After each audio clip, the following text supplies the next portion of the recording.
Pemirsa, Anda kembali dalam Top News dan saatnya kami hadirkan sejumlah informasi utama dalam Top Topik berikut ini.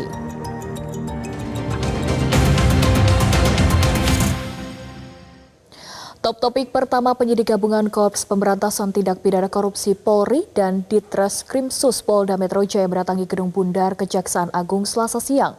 Penyidik gabungan Kortas Tipikor Polri dan Ditreskrimsus Polda Metro Jaya tiba di Gedung Bundar Kejaksaan Agung sekitar pukul 13 lebih 10 menit waktu Indonesia Barat. Mereka datang menggunakan minibus dan langsung memasuki Gedung Kejagung melalui pintu belakang Gedung Bundar. Para penyidik terpantau membawa satu koper berukuran besar ke dalam gedung.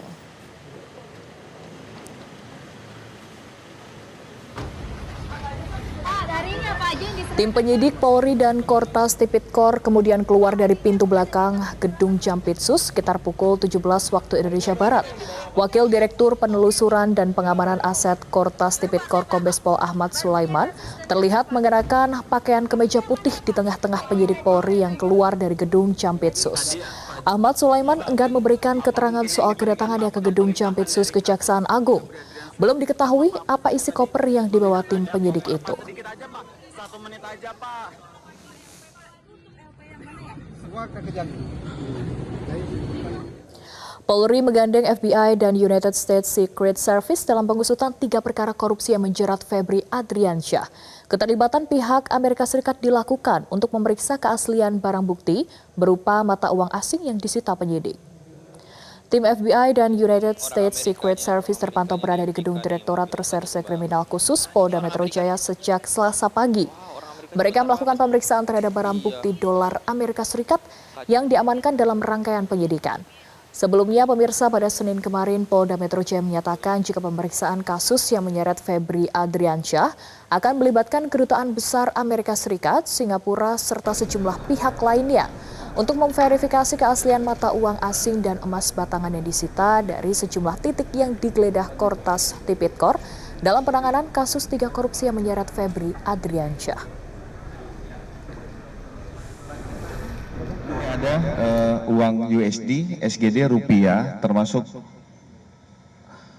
emas batangan. Jadi nanti akan dilakukan uji terkait tentang Singapura dolar, US dollar dari FBI dan Kedutaan Amerika, termasuk dari Kedutaan Singapura dan Bank Indonesia. Kami akan sampaikan pada teman-teman sekalian secara berkala. Tadi dari teman kita dari Pegadaian Pusat sudah menyampaikan, nanti hasilnya dari 74 lempeng ini akan disampaikan hasilnya kepada teman-teman sekalian. Kuasa hukum tersangka DR buka suara dan menyebut kliennya tidak memiliki keterkaitan dengan 3 klaster perkara yang sedang ditangani penyidik yang juga menyeret Febri Adriansyah. Hal ini disampaikan saat pihaknya berusaha menjenguk DR di Rutan Polda Metro Jaya pada Selasa siang. Kuasa hukum DR Handika Honggowongso menyatakan pihaknya masih mendalami konstruksi perkara yang dibangun penyidik. Namun menurutnya kliennya tidak memiliki keterkaitan dengan 3 klaster perkara yang menjadi objek penyidikan pada 3 perusahaan plat merah.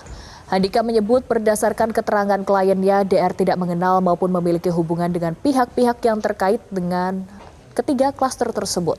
Oleh karena itu, pihaknya menilai barang bukti uang tunai yang disita penyidik tidak memiliki relevansi dengan perkara yang disangkakan.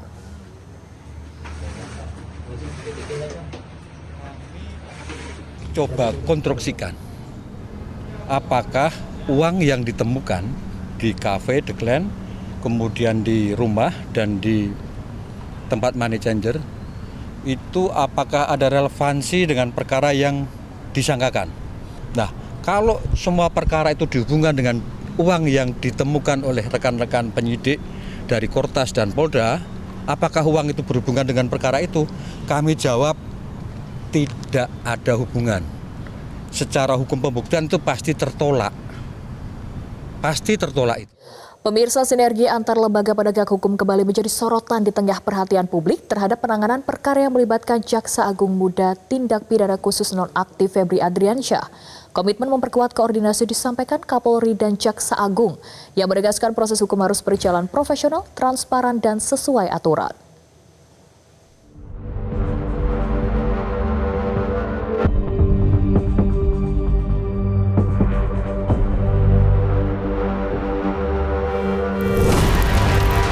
tengah meningkatnya perhatian publik terhadap penanganan sejumlah perkara besar, sinergi antar lembaga penegak hukum menjadi salah satu faktor penting dalam menjaga kepercayaan masyarakat.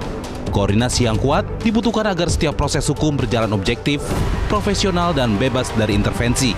Komitmen tersebut tercermin dari pernyataan Kapolri yang menegaskan pentingnya soliditas antar lembaga dalam menjalankan tugas negara.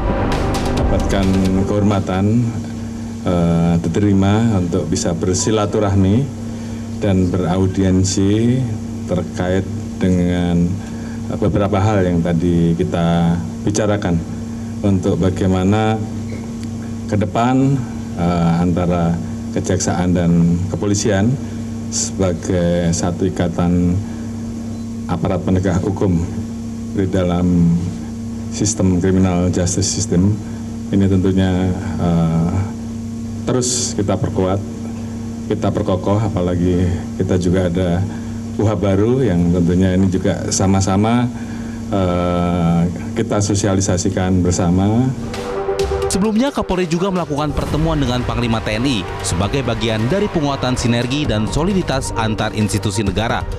Pertemuan tersebut menegaskan komitmen menjaga stabilitas nasional sekaligus memperkuat koordinasi dalam pelaksanaan tugas masing-masing lembaga. Di sisi lain, Kejaksaan Agung memastikan penanganan perkara yang menjadi perhatian publik akan dilakukan secara profesional dan akuntabel. Lalu kami begini, cuma memang kami tidak terbuka dengan teman-teman di sini. Kita ini satu kesatuan. Tujuannya adalah memberi rasa aman di masyarakat, memberi suatu rasa adil di masyarakat. Kami mempunyai tujuan yang sama dan kami tidak bisa dipisah-pisahkan. Demikian. Komitmen yang disampaikan pimpinan lembaga penegak hukum diharapkan menjadi landasan untuk menjaga integritas proses hukum sekaligus memperkuat kepercayaan masyarakat bahwa setiap perkara ditangani secara profesional sesuai prinsip negara hukum. Tim Liputan Metro TV. Jelajahi cara baru mendapatkan informasi. Download Metro TV Extend sekarang.